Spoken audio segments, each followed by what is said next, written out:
Okay so इसमें अभी हम mechanisms which promote cross pollination में हमने monoecy and dioecy, these are the two conditions we have seen that promotes cross pollination. Second is dichogamy. So dichogamy is also a mechanism that promotes cross pollination. The word dichogamy means apart, and marriage means it is the maturation of anthers and stigma of the same flower at different times. When the stigma and the anthers, they mature at the different times or of the same flowers, that is called, this condition is known as dichogamy. Dichogamy promotes cross pollination, okay, because the male and the female, that is the anthers and the stigma of the same flower, they are maturing at the different times. So this condition promotes cross pollination. Again, they are of two types, protogyny and protoandry. Protogyny, here the term only suggests protogyny. Gyne refers to the gynoecium. Gynoecium is the female reproductive part. So when pistil matures, protogyny means when the pistil matures before anthers. Anther is the male part, and when the female matures early than anthers, this condition is known as protogyny.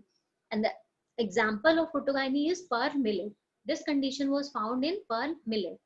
Protoandry means where andry refers to androecium, and androecium is a male part of the flower. So when anthers mature before pistil, so when anthers, that means the male part matures earlier than the pistil, which is a female part, then this condition is known as protoandry.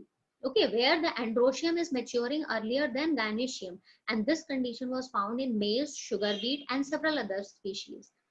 Heterostyly, here the third mechanism that promotes cross pollination is heterostyly. Heterostyly means when the styles and the filaments, when we have seen the structure of the flower, we have seen the different style, different style, and the style and the filament, these are the different parts of the flower. So when the styles and the filaments, they in a flower, they are of the different lengths. Hetero means different, and style is the part. So when the different length of the styles are found, this condition is known as heterostyly. It also promotes cross pollination, and the example is linseed. In hercogamy, hercogamy is also a mechanism that promotes cross pollination. So hercogamy, what happens, there is a hindrance of self pollination, means the self pollination in this, self pollination is hindered, or it is hindered means it is completely stopped due to some physical barriers. So some physical barriers are created due to which the hyaline membrane, because there is a membrane which is present in the flower.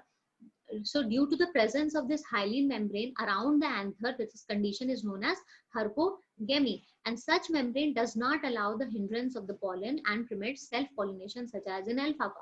So what happens in hercogamy, there is some physical membrane, physical hindrance is created by the flower, like presence of hyaline membrane, due to which the pollens from outside source, they are not allowed to enter inside the flower. So this promotes self pollination. So this prevents self pollination. This condition was found in alfalfa. Where the fifth condition is self incompatibility. So what happens in self incompatibility is the inability of a fertile pollens to fertilize the same flower. Means here in self incompatibility, what happens here, where the pollens of the same flower, they are unable to fertilize the same flower. It is referred to as self incompatibility. Means inability of a fertile pollen means the pollen is fertile in that flower, but it is unable to fertilize the same flower. It can fertilize another flower, but it cannot fertile the same flower which is present on the same plant. So this condition is known as self incompatibility. It prevents self pollination and it promotes cross pollination, because if that pollen is not able to fertilize the pollens of the same flower, then it has to cross with the another flower. So indirectly it is promoting cross pollination. So this condition was found in brassica, radish, nicotiana, and many other grass species. Mainly it is of two types, sporophytic and gametophytic. You don't have to go into the details, you just have to remember what is self incompatible.